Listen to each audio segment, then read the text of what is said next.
Hey Hey everyone, everyone. so nice to be here with you. Yeah, we're just gonna give folks a few moments to tune in before we get going.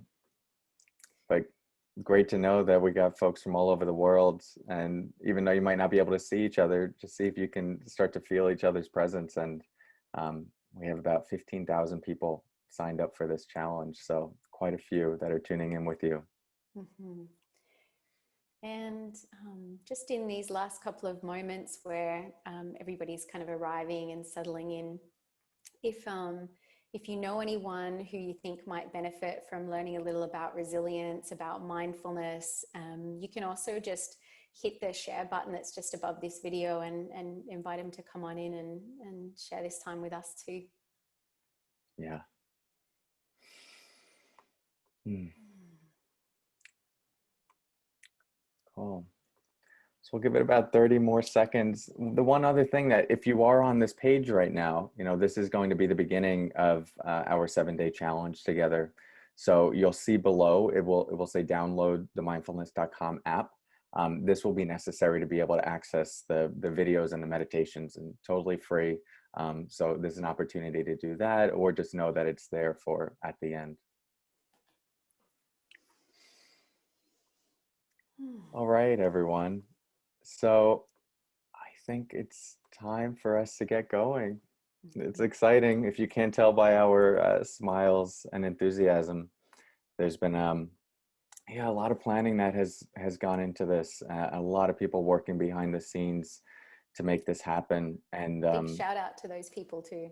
yeah, everyone at mindfulness.com. It really is, you see us maybe on the app if you're already part of the app, but there are so many people that work tirelessly to facilitate something where Melli and I get to show up and teach and share our hearts.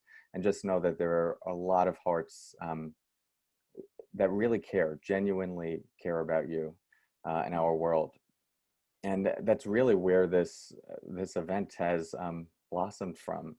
um, and it's the beginning of a 7-day meditation challenge where each day you'll be receiving a short video teaching. It's about 3 to 4 minutes long with a new topic and practice, and then a guided meditation that's 5 minutes, 10 minutes, 20 minutes, or 30 minutes. And so it's designed to offer you really practical tools around the theme of cultivating resilience in hard times, which feels especially poignant right now.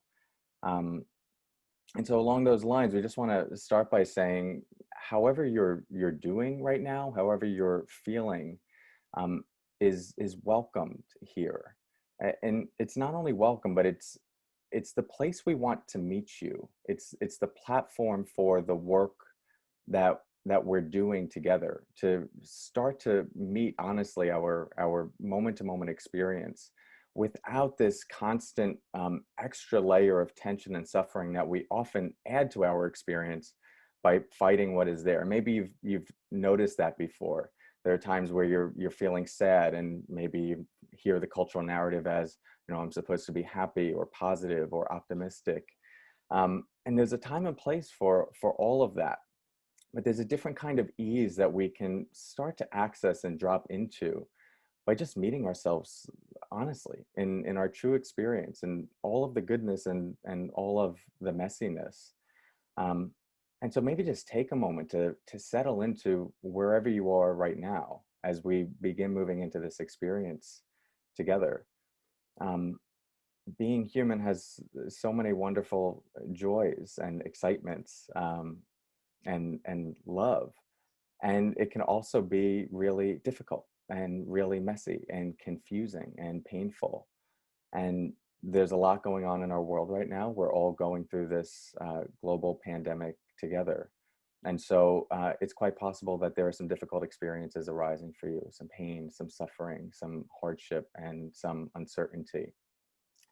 And one of the things that Melli and I are sensitive to is just that everyone has a different journey. People are walking through this world differently with different life stressors that maybe we don't know, we couldn't know. personally, as an able-bodied, cis, straight, white man, there are certain stressors in the world that I just won't experience as a part of being in this body. And it doesn't mean that I'm not going to have suffering, there's not going to be stress, there's not going to be hardship. Um, but there are certain experiences I just can't understand. For instance, what it would mean to be a Black trans woman might be a very different experience than for me. And so we want to acknowledge that we couldn't possibly claim to know what it's like to be you and what you're going through. We have our own journeys that we're navigating, and you're going to have your journey. And we don't take the perspective for a moment that whatever stress you're going through, that you just need to breathe through it and everything's going to be okay. We're kind of repulsed by that because it's complex, and getting through this life requires both an internal navigation and also an external commitment, building communities and a world that is making spaces that are safer, more equitable, more just for more humans. And that is a very important part of creating the platform for goodness, healing, and happiness for others.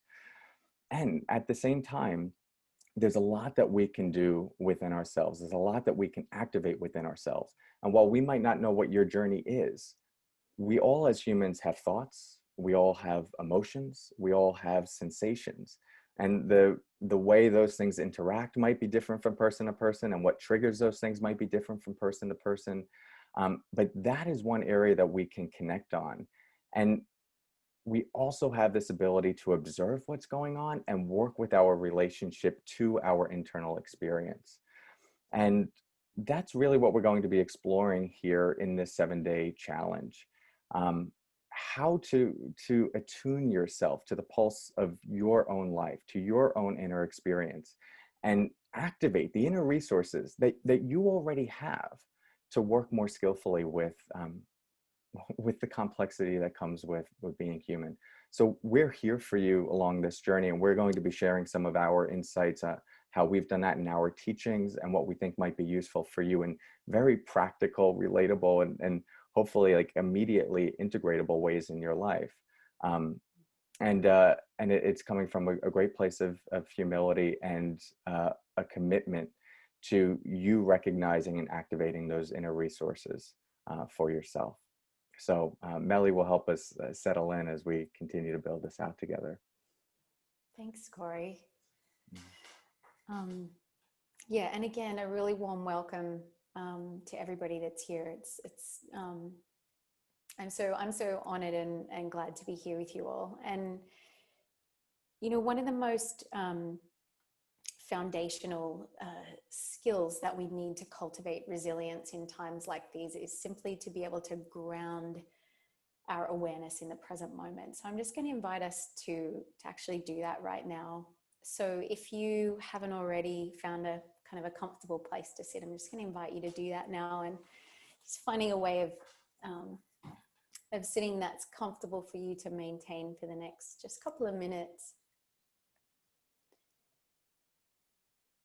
And if it feels comfortable for you, I'm going to invite you to close your eyes and just begin to gather your awareness to your breathing.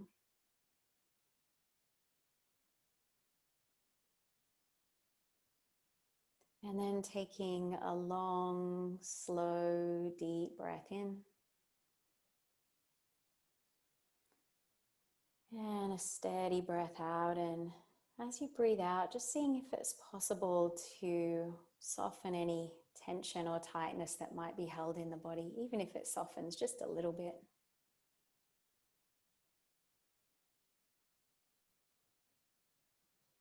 And then gathering your awareness and taking it all the way down into the soles of your feet. Your feet might be against the ground or they may not be. But either way, just tuning into the soles of the feet and all the sensations arising here, right now in this moment.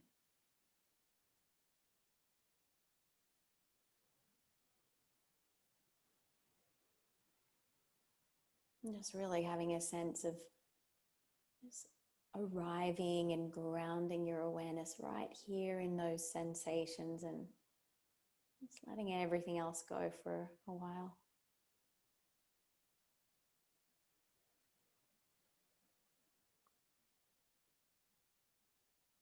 And then taking the focus to all the different sounds around you.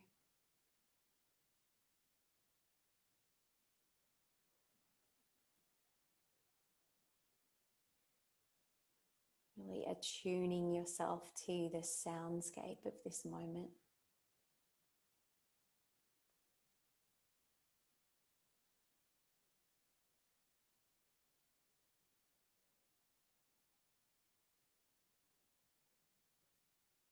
And then bringing the awareness back into the body, back into the breath, and down into the belly. And just for a couple of moments here, just resting awareness on the rising sensation of the belly with each inhale, and the falling sensation of the belly with each exhale.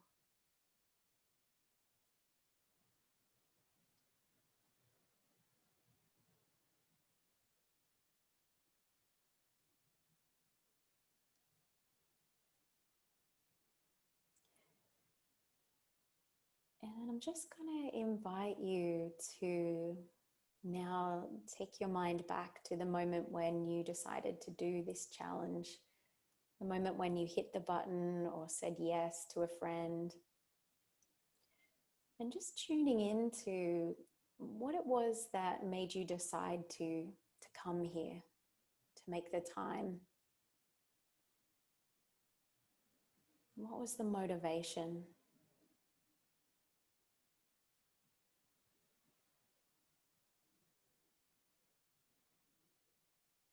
So just pondering the question, what is it that actually really brings you here today? What did you want to achieve?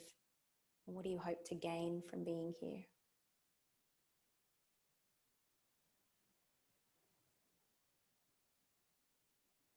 Maybe you have been dealing with a lot of stress, overwhelm, anxiety,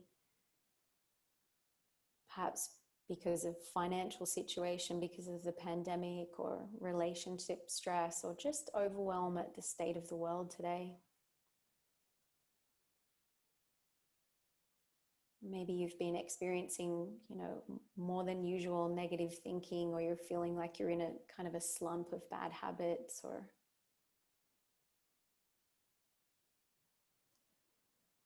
maybe you've not been sleeping well at night and you would like some support around that. Or maybe it's something completely different for you, but just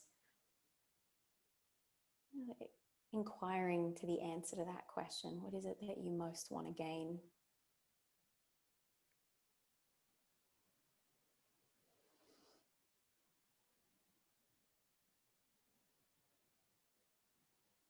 And then when you're ready, just inviting you to take another deep, slow, full breath in. Maybe roll the shoulders up to the ears on the inhale. And then exhaling, opening the eyes and just taking a moment to connect again with the world around you. And so, whatever it is that does bring you here, I want you to know two things. The first thing I want you to know is that if you're struggling at the moment with anxiety, with negativity, with sleepless nights, with any of that, it's really important to know that you're not alone. With everything that's been going on in the world of late, it's incredibly challenging times, and a lot of these emotions are coming up for all of us. And so that's why it's more important than ever, I think, right now, to really take care of ourselves, take care of our well-being, and build the skills to have more resilience in these trying times. And that's what Cory and I are here to do. We're here to support you. We're here to travel by your side in this journey, and also connect you with a really caring community that's also going to travel alongside you in this journey. So, and the other thing that I really want you to know is no matter where you're starting from, you've never done meditation before, you've done a lot of meditation, or no matter what you're struggling with, over the next 7 days, we're going to share 7 skills in 7 days that will meet you where you're at. Right? So no matter where you're at right now, over the next 7 days, we'll be sharing skills and tools that will help you feel more empowered, more mentally strong, more calm and connected, no matter where you're starting from. So, and we'll be with you the entire way along the journey. So, Yeah. Thanks, Melli. I noticed how dark my screen is now because my light went out. oh. You all might have noticed that as well. I tried to play it cool, but I'm gonna, let's see if we could, oh, there we go. I'm back in focus. Well, um, yeah. So, just notice how you feel after settling in with that meditation. Maybe there's a little bit more of a sense of arriving and being here um, with us right now. And who are we? The us that will be guiding you through these 7 days. We want to just take a moment to share a little bit about our story, what has brought us to this work, since we will be with you over the next week and hopefully beyond. Um, so for me, I wear a number of different hats. I grew up in New York. I started the Long Island Center for Mindfulness. I've taught mindfulness-based leadership at Columbia University and then positive psychology at the University of Pennsylvania. Um, and the big thing you could probably put on my business card these days is meditation teacher. And I think for a lot of people, they have different ideas of what it means to be a meditation teacher, often like very spiritual or must burn incense and light candles. And my journey was just different. I didn't get into this for any noble reasons. I was trying to impress a girl in college, had a hippie girlfriend. She was into meditation and I wanted her to think I was cool. So I started meditating. She broke up with me a couple weeks later. But there was a different happy ending that came from that, which was that the pain of that breakup caused me to take the practice more seriously. It was the only thing giving me some relief at the time. And I noticed all these other benefits starting to happen. What started as a superficial undertaking quickly became more intrinsically motivated. I noticed my sleep improved radically. I went from waking up close to 30 times a night all throughout my adolescence, had very restless sleep. And then within 2 weeks of meditation, which I really did not know what I was doing, I just put my hands on my belly and I would think to myself, inhale, exhale, inhale, exhale. And it was this very basic trying to focus on the present moment. But I went from waking up close to 30 times a night to only a couple times a night. And then I developed this thing that some people call paying attention. And with that, my listening got better. I felt more grounded. I was more at ease. And I just have very vivid memories of walking around campus at the time. I was 20 years old, and just feeling good, seemingly out of nowhere, in the sense that I couldn't point to anything external that was shifting, and yet something internally was changing. There was a sense of ease, groundedness, and even these spontaneous smiles that would arise on my face. There were no drugs involved. All I was doing was just, several times a week, 10 to 15 minutes, lying on my dorm room bed, putting my hands on my belly. And so I kind of have a type A personality. And yeah, I just said, well, if you're doing this 15 minutes a day, it's going this well, what would happen if you did it 15 hours a day? And so when I graduated college, I went over to Southeast Asia and lived as a monk for a period of time and did a 6.5 month silent meditation retreat. And that's where I was meditating 15 hours a day. And it was really powerful. I severed myself from all the worldly pleasures, and the aim was to cultivate this quality of contentment that could exist independent of the external world. And I got it, or so I thought. Had this really deep peace, and left, came back to the world, and it only took about 3 days before like my dad said something at the dinner table that made me like go, oh, I hate being home. And just all these old patterns of conditioning came back. And it was just so evident that there's a certain quality of peace that you might be able to get when there are no distractions, not in the real world in a monastery. And it's another thing to do this like where it really counts, when you're trying to make money, when you're trying to have a job, having an identity, relationships, kids. It gets more complex. And so the heart of my work has really been this integration of like the depth of these practices that have been around for thousands of years, that are there for a reason because they work. But then what does it look like to integrate it in the world in a really practical, relatable way that takes into consideration trauma and identity, and the latest science on well-being, which is just a big passion of mine. So yeah, that's some of what I bring to it, and a lifelong student and learner. It's great to be here with you. Thanks, Cory. Cory is also, I have to say, one of the most compassionate and energetic people I've ever met in my life. He's actually 10 times the capacity of a normal human. But I really mean that. You really are one of the most compassionate, caring, like what you see on a screen is who you are always. And I really respect that about you. Thank you, Melli. My journey into mindfulness began because I had a really tough childhood.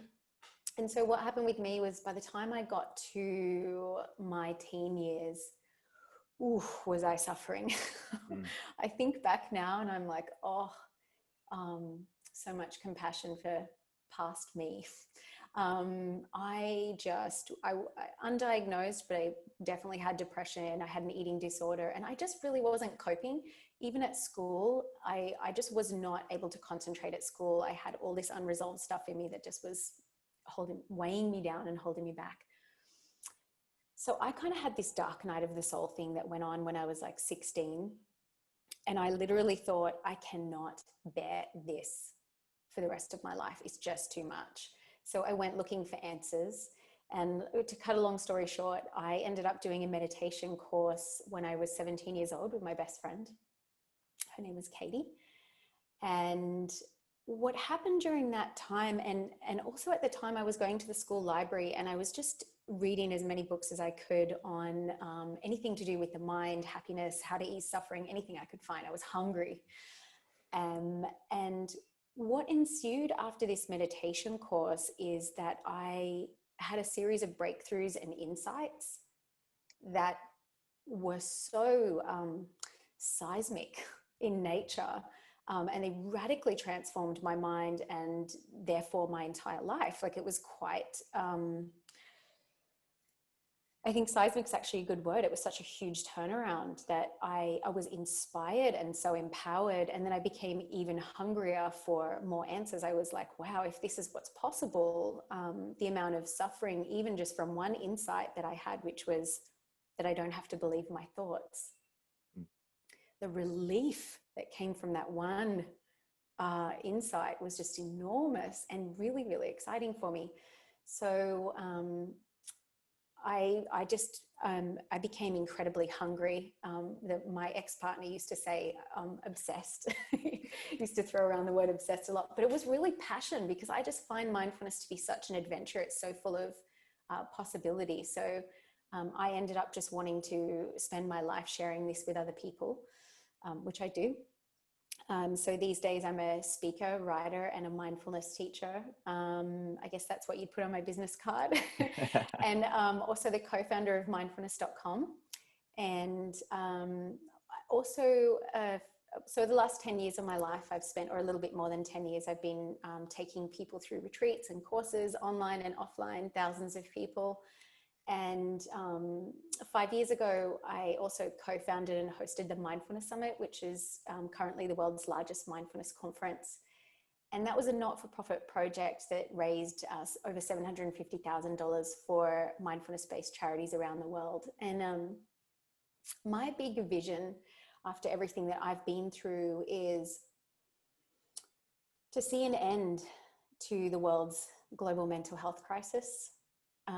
I know what it is to suffer, and I would like to see an end. So my big vision is an end to the global mental health crisis, and a movement towards a world where every single person has the tools and the teachings, the understandings to be mentally strong, to thrive in their lives, to be happy, to contribute, and to live more meaningful lives. So, and then, what follows on naturally from that, right, is a more sustainable, harmonious, and kind world.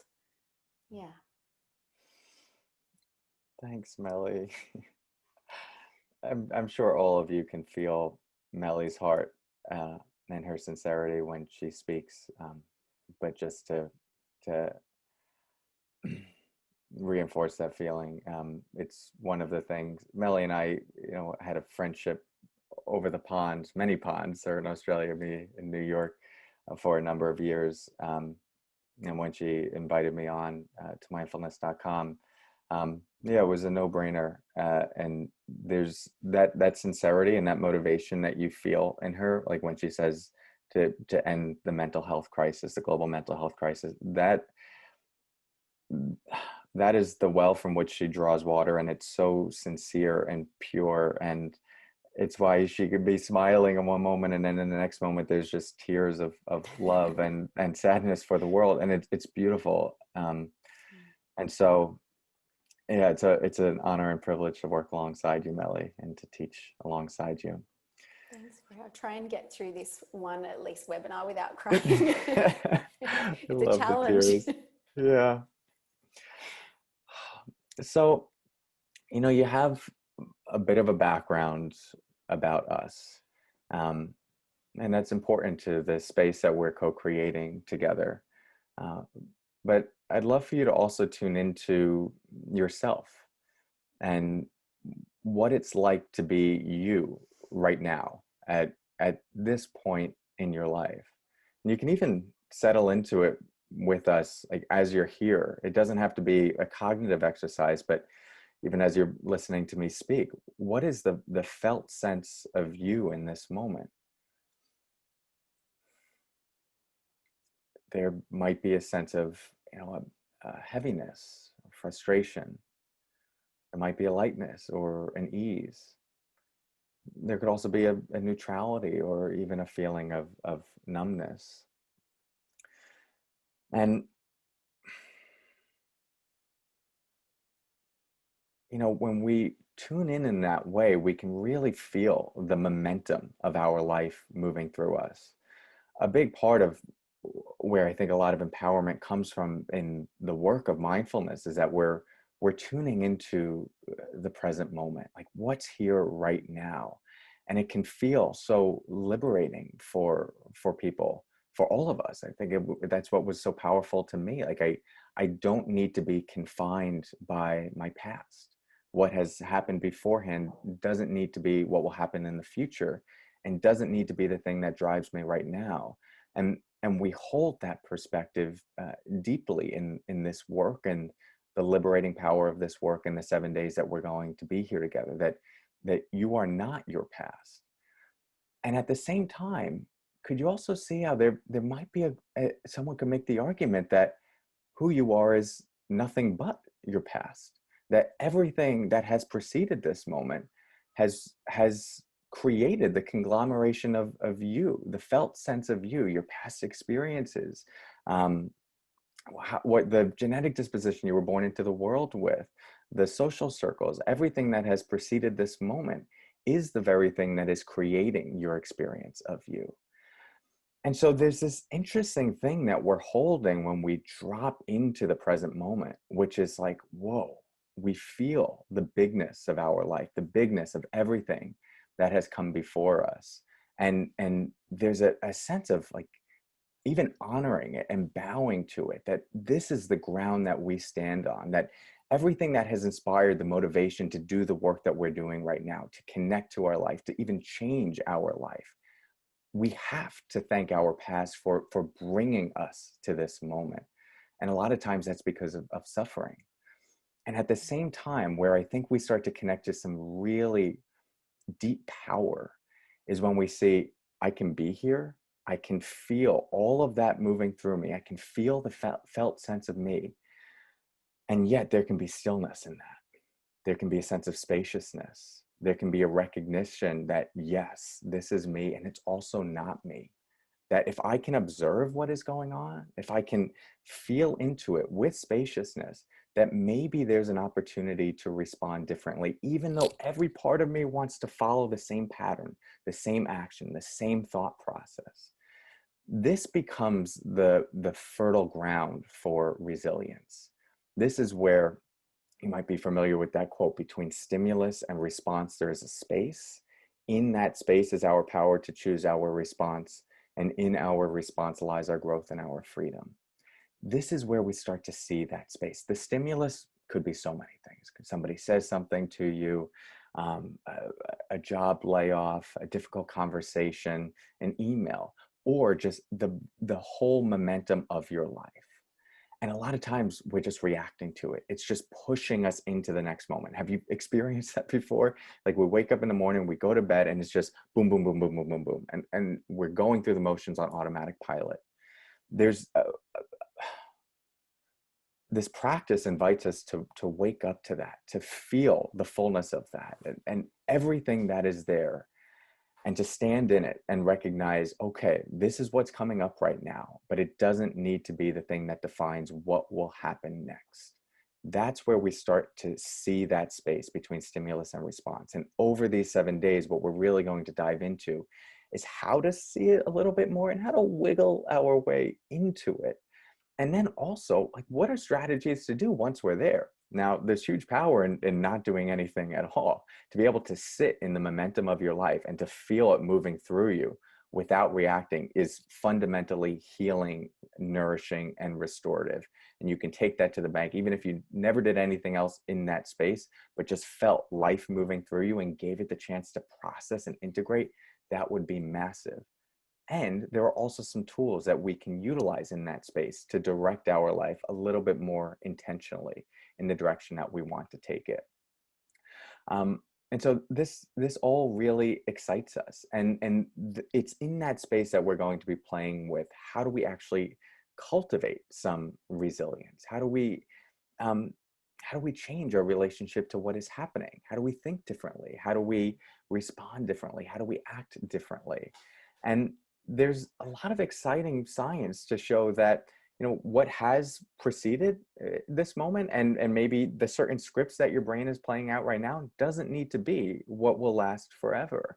And a lot of this is recent research around neuroplasticity, which is a discovery within the last 15, 20-ish years, that the brain is actually malleable. So I brought this brain from Toys R Us. It's not a real brain. And so what we're finding through a lot of this new research, MRIs, fMRIs, brain scans, where people go through a meditation curriculum and do these practices, and sometimes as little as 8 minutes per day, areas of the brain responsible for stress, for anxiety. Hold your brain up a little bit Oh more. yeah, here. Yeah.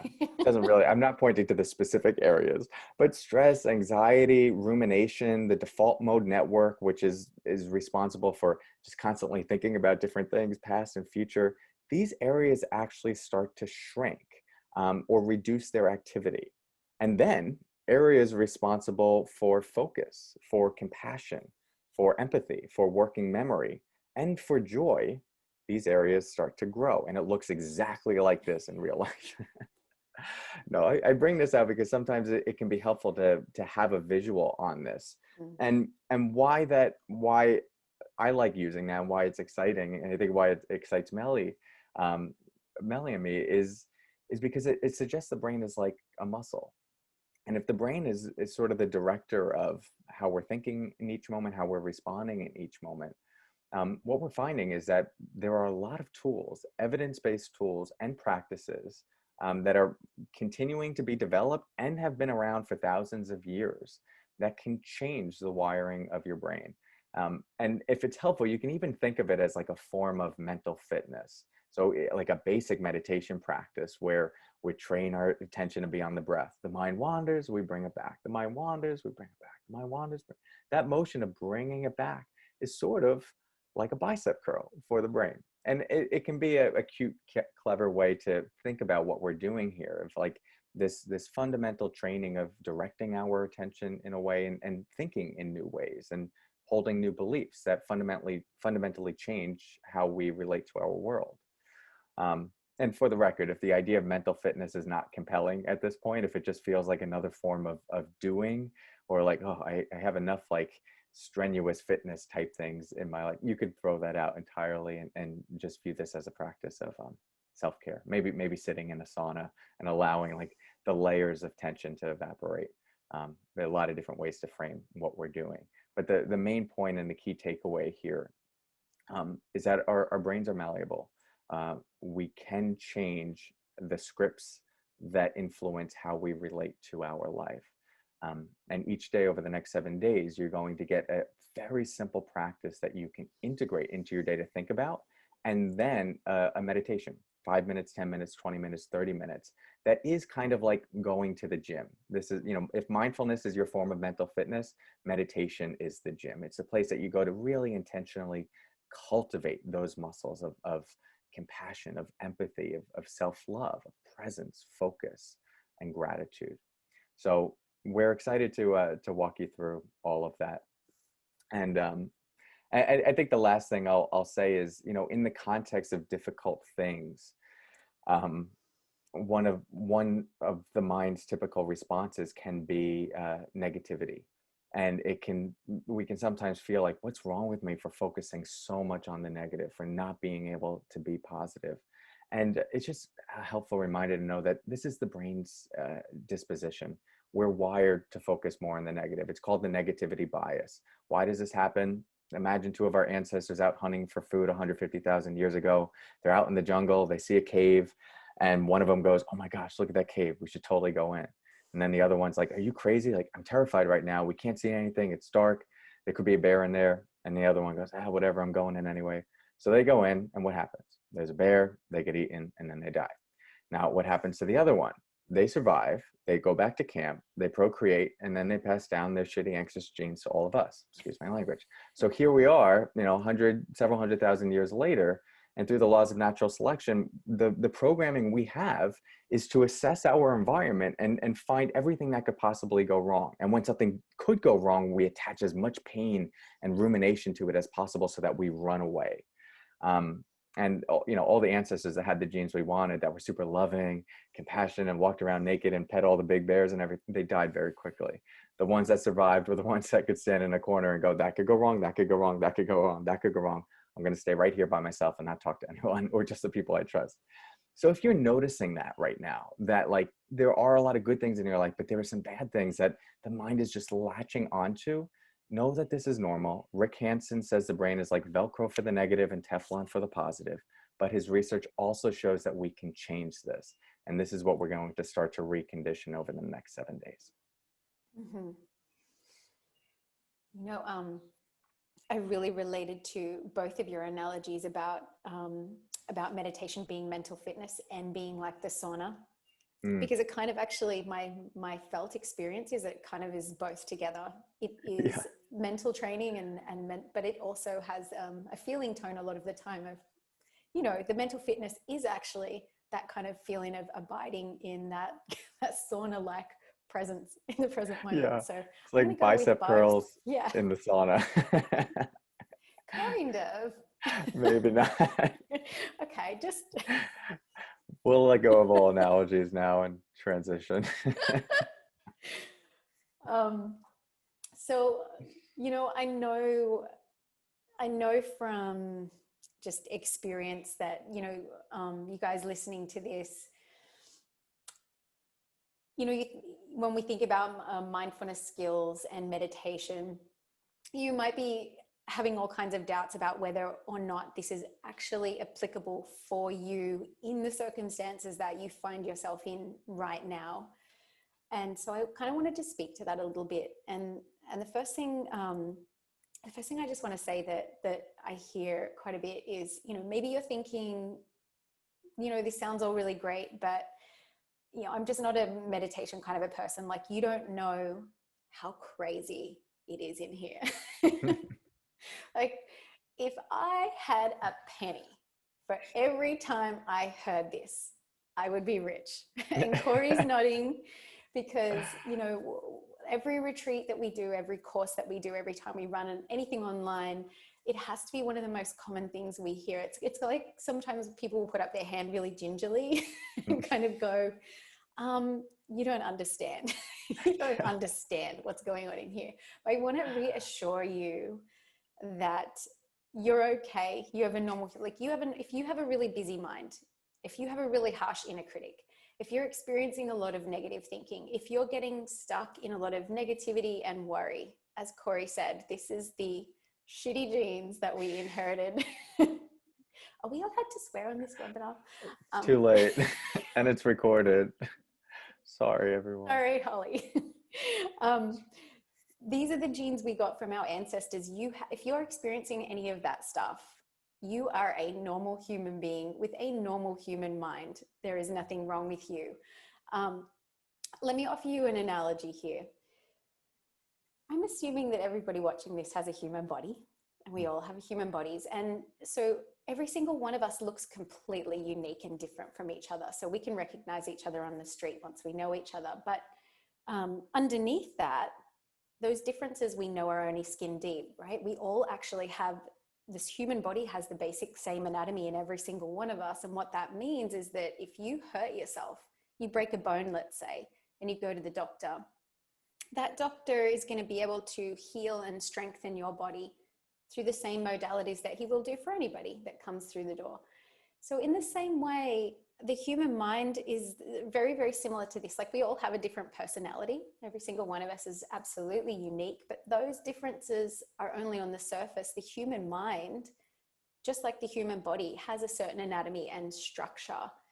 And so the same tools and techniques that strengthen and heal your mind, they work. They work for all of us. And is it a little bit, challenging to come face to face with all of that stuff that's going on inside of us? Of course it is. Just like when you go to the gym the first time and you haven't been for 10 years, it's kind of tough going when you first go. So yeah, it takes a little bit of effort, but it's really, really well worth it. So I just want to assure you that you're good here. You're in the right place. It's not just you, it's all of us. The other thing that I want to speak to is, and this is something that I'm hearing around a lot, and that is this kind of feeling of, with everything that's going on in the world right now, how out of control things are, and the great losses that some of us and challenges that some of us are going through in our own lives. Like there's this kind of sentiment of like, how the hell are there any of these mental skills or training going to work? Like, why even bother? Everything is so overwhelming and so out of control. It's like, I feel completely overwhelmed and lost. So the first thing I want to say to that is, I hear you in those feelings of overwhelm. I feel you. It's really, really such a challenging time. Hey, like it's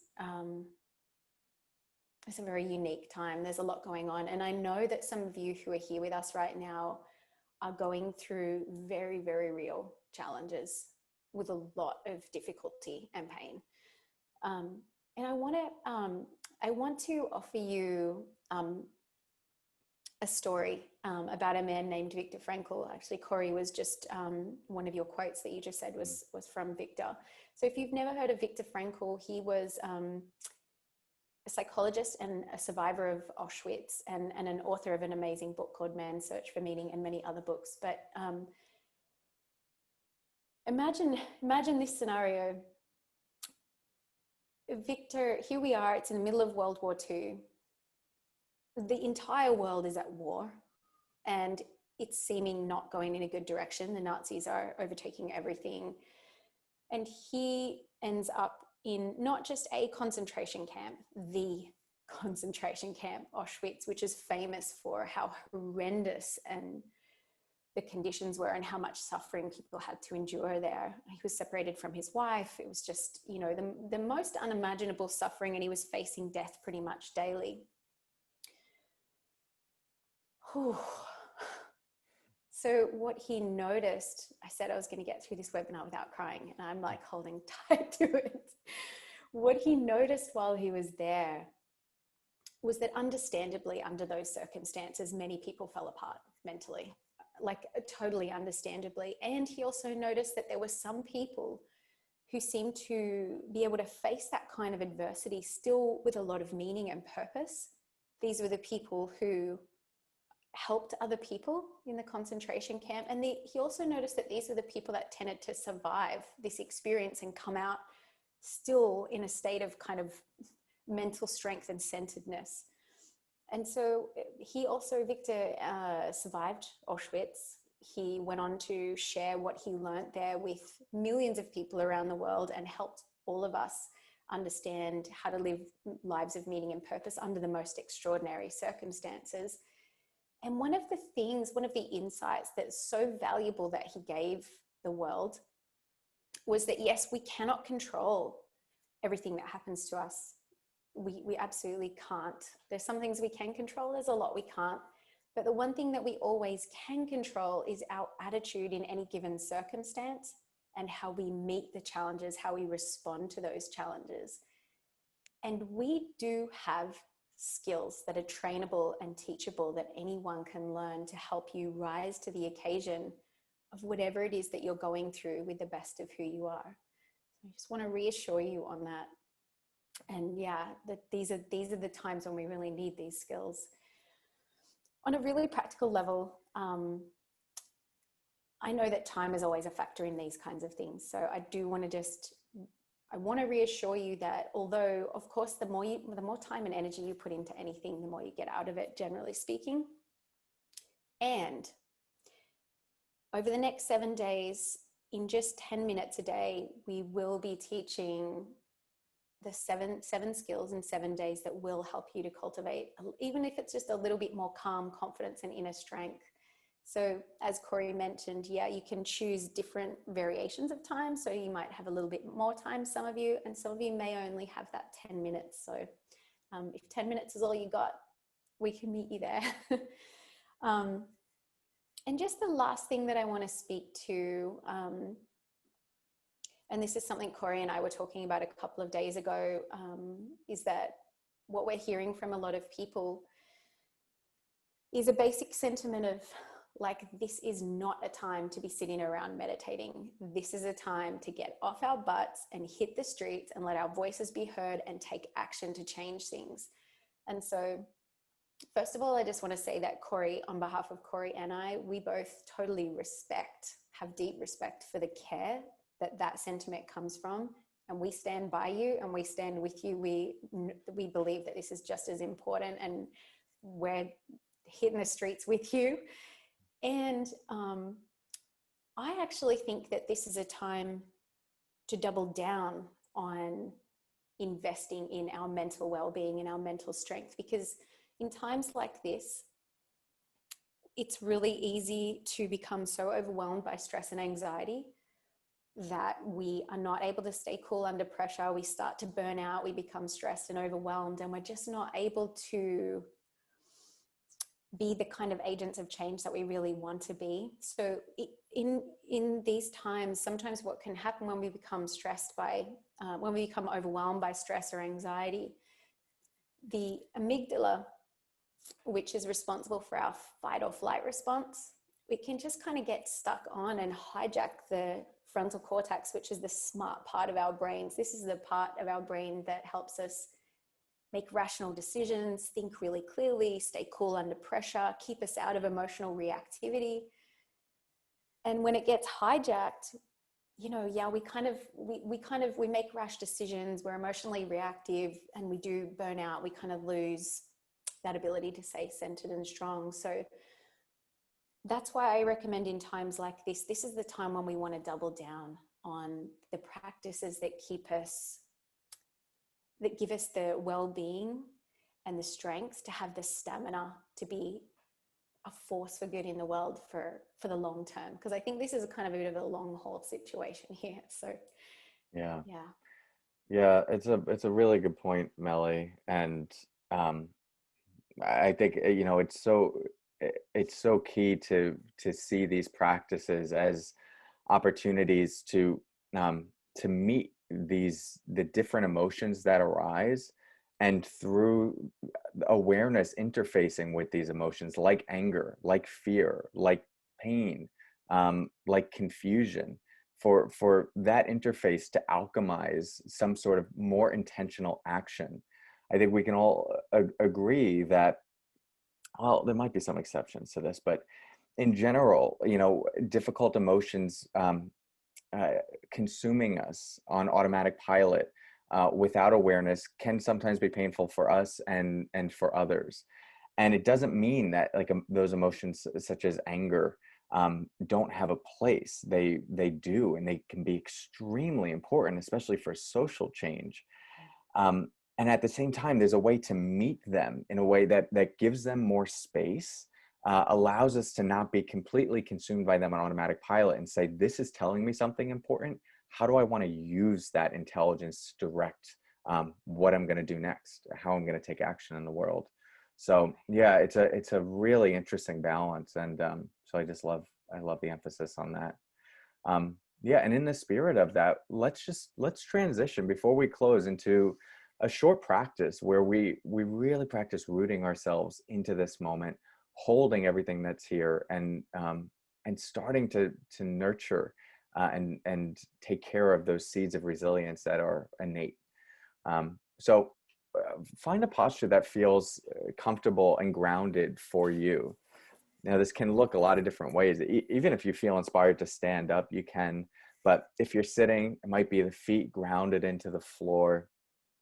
The hands can be palms down, palms up, one hand in the other. And one of the cute ways to think about it is sitting upright but not uptight, because one occupational hazard of slouching while we meditate is, we could fall asleep. And as John Kabat-Zinn says, this practice is more about falling awake. So if you are comfortable closing your eyes, I invite you to do so. So just be a short practice.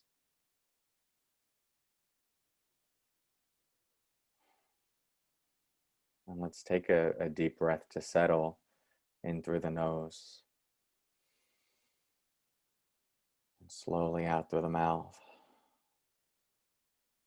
On that exhale, inviting the jaw to soften, the shoulders, the belly,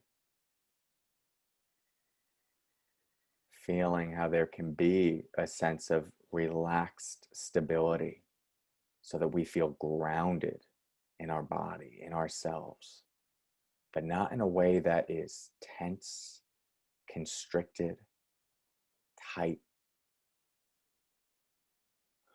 but a way that's easeful.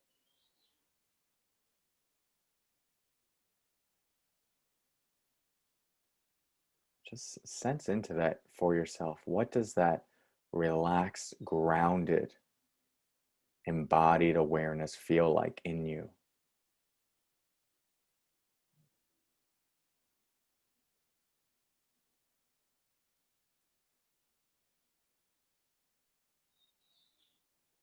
And as you feel yourself in your posture, connect to the support beneath you, the earth that is holding you.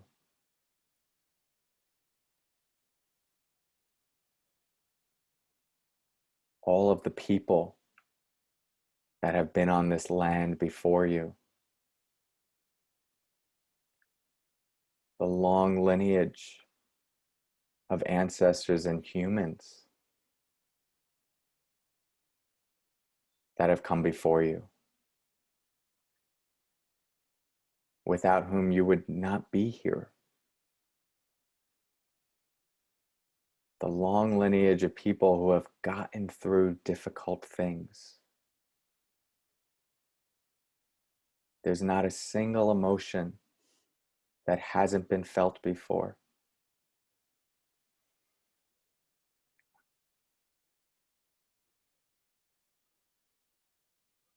And so as you feel yourself supported by the earth beneath you, see if you can also feel yourself supported by those who have come before you, who have given you those seeds of resilience, who have wired into you that capacity to meet suffering and get through it.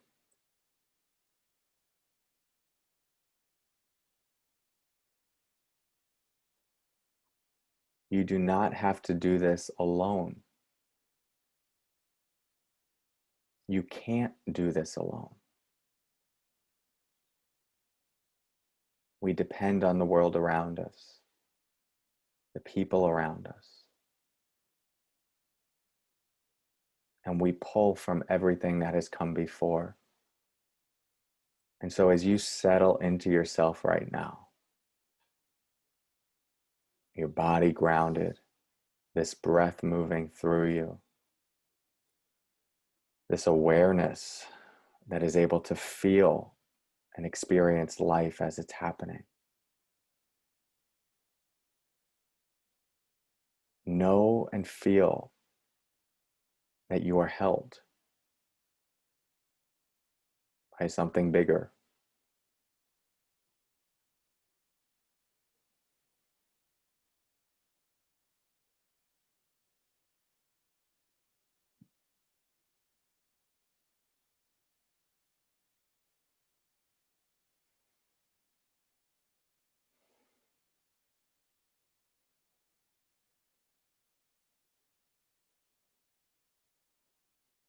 Notice the thoughts moving through your minds. Whatever they may be, and see how you can watch those. That there's a part of you that can just be aware of all of that mental activity, whatever it may be.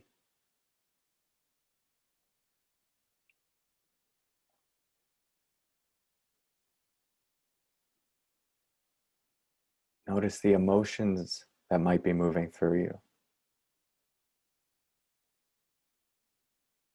And that part of you that is aware and knows those experiences, but is also bigger and more spacious.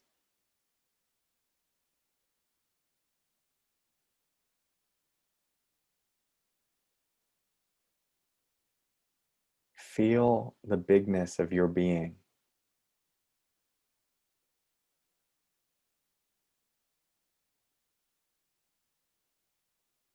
Let yourself root into it.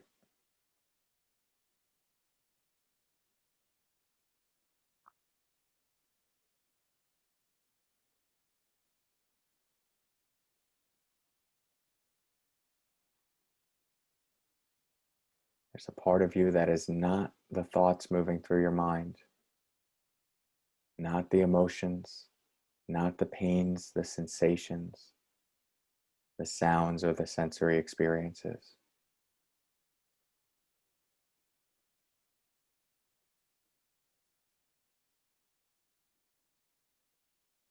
Your awareness of fear is not fearful, and your awareness of your suffering is not suffering.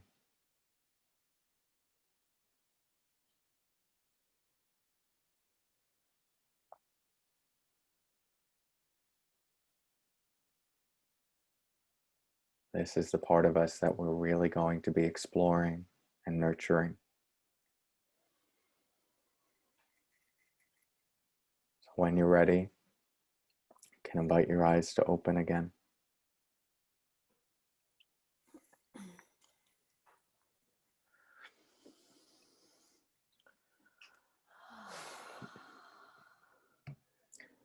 And in our last a couple minutes, Melli will share some final words. And yeah, well, Melli, would you like to take it away? Thank you for that practice. Yeah, you're welcome. Yes, I just want to thank you all for being here with us today and for taking a step towards cultivating more calm and contentment and inner strength in the midst of everything that's going on. And we'd love to continue this journey with you. We'd love you to join us over the next 7 days, as I said, as Cory said. We're going to be teaching you 7 skills in 7 days to help you build resilience, build inner peace, and really help you be an agent of change in the world. So all you have to do to join us for the challenge is just hit the download the app button just below, just down there. Should be down there. I think it's down there somewhere. Yeah. So just hit the download the app button, and then just go through the registration process. And I want you to know that there's no strings attached. This is not a download the app and then we're going to charge your credit card thing. It's no strings attached. It's completely free. It's completely free experience ongoing. So that's fine. And if you wanted to invite any friends or family, the share link is just above here as well. And so once you're inside the app, by the way, so once you download the app, you're inside the app, there'll be a screen there about the challenge. All you have to do is hit join. And then after that, each day for 7 days, you'll just get a video and a meditation from us guiding you through every step of the way. So yeah. And a reminder that like Melli and I love depth and philosophy and going really into these practices and the juiciness of these practices. And we're also committed to simplicity and practical takeaways. So the daily teachings themselves really focus on like, what is something really simple that you can bring throughout your day that is just a mindset shift or a 10-second practice. And you're going to get 7 of those.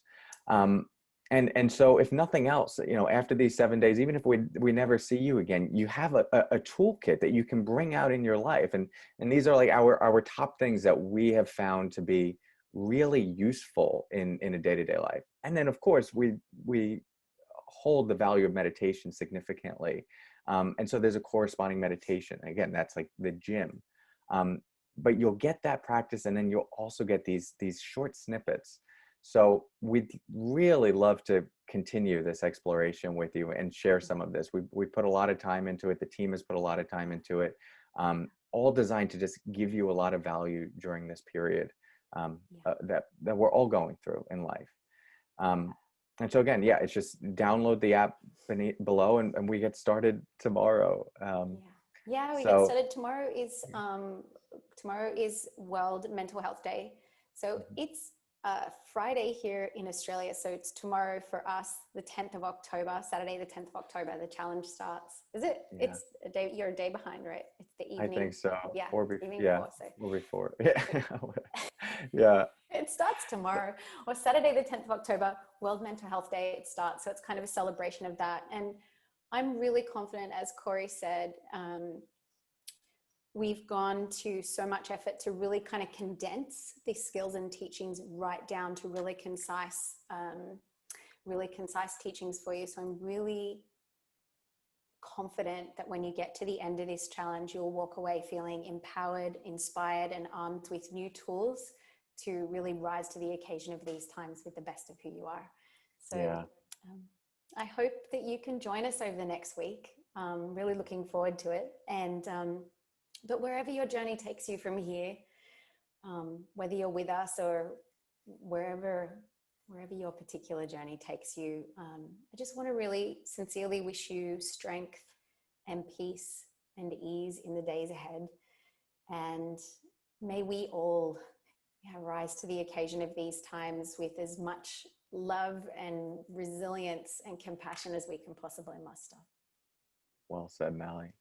Thank you, everyone. It's been a real pleasure to spend this time with you, and we look forward to continuing tomorrow. Until then, thank you for your practice, and take care. Take care.